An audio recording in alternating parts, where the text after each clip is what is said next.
So for a lot of people, I'm sure they see one straw hat, interesting. By the 12th straw hat, they think they're going mad. And by the 30th, it's like, where can I buy a straw hat?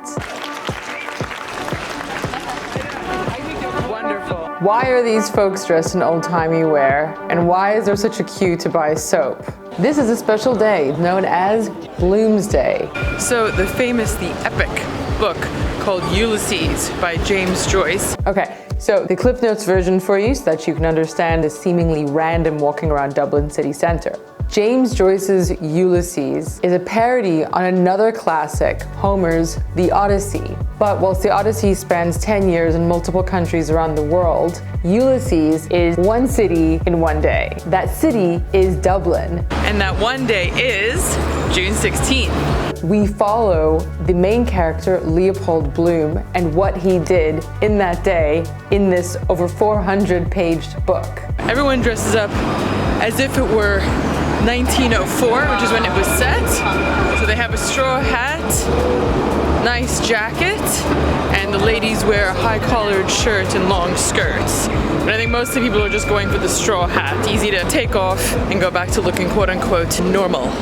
Most of those hot spots, the bookshop or Davy Burns, they'll sell you one of the straw hats. Now, what is fascinating, pretty much every single building, church, and pub that is referenced in this 1922 book, pretty much all of these places are still standing. This makes for an extremely exciting adventure because you're actually following a legendary character, an epic novel in real time. It's a long trek. He starts at 8 in the morning and finishes at 2 the next morning. So you gotta want it. I didn't do the full 18-hour, pretty good maths. I didn't do the full 18-hour journey. The best way to get involved, you either find a map and do a self-guided tour or join a tour. That is what we're doing right now. I'm on my way to retrace just some of the footsteps that the main character Bloom took, or hence the name Bloomsday. So Bloom starts his day with getting mutton kidneys at the butchery. He has that for breakfast with his wife and his dog. And then we begin a series of little places that you can visit. The firm favorites to visit because that's where the crowds were definitely the thickest. You'll start off at Sweeney's, which is where the book begins when the main character buys soap. Where you can buy the soap that he bought, which is a lemon soap. It is not an operational apotheca, but it does have the exact same look and feel that it did when the book is set, which is in 1904. Across from the apothecary was a bar that's not part of the book, but was definitely a lot of fun. It was just filled with Bloom's people. I haven't actually read the book myself, but I have bought it. One of the definite hotspots is Hodges and Figgis. This is the bookstore that Leopold Bloom visits. I got some really great dumb luck. Picked up the book, and the back of it was a quote from the book, which mentions that bookstore. So obviously within the book, that's where he went to, was that bookstore where I was buying the book. It was a wonderfully awesome coincidence.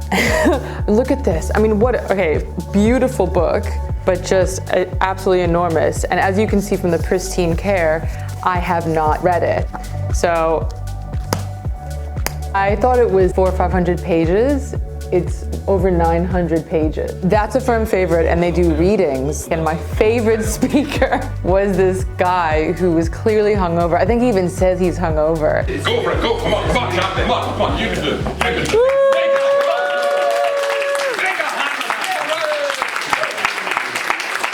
I'm just gonna say straight out the gate, I'm really sorry because I'm really hungover and I'm also English.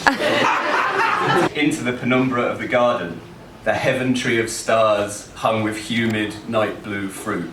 That's my favourite. Yeah. Favorite line. The heaven tree of stars hung with humid night blue fruit. They have an MC that's reading this with confidence because it's a pretty difficult book. Said Christ is good. I beg your parsnips. Peep in. Good fineness, man! Reading at Hodges Figgis was absolutely wonderful.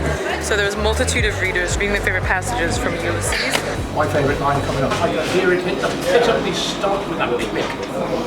That's hard. A nation, says Bloom. A nation is the same people living in the same place.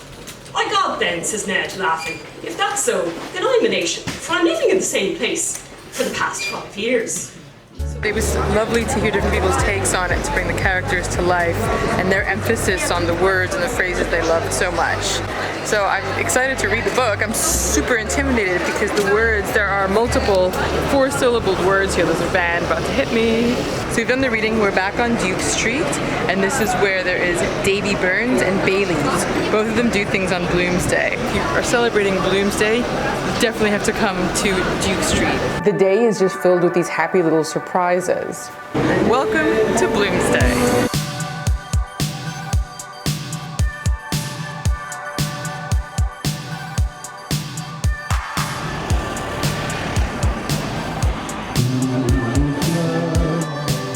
So I'm going to go to where he had lunch, which is at Davy Burns. What he had for lunch was A gorgonzola sandwich, so that blue cheese, and a glass of Burgundy, Pinot Noir. So a cheese sandwich and a glass of red wine. I didn't stop. I think I got nervous because I just wanted to sort of capture it for you. I regret not getting more involved in stopping for a drink or a chat. So I recommend that don't follow in my footsteps and get shy. Oh, further out is the cemetery. That's something that you have to go out of town for. If you stick on foot in the city, you will have enough to cover the entire day. Don't you worry. Just a general festivity feel is enough to say, if you're around Dublin or if you're planning on a trip to Dublin, try to make it fall over June 16th. That's it. That is it. Thank you so much for watching. I hope you found this as fun and as interesting as I have. See you next time, and goodbye. Lens Cat.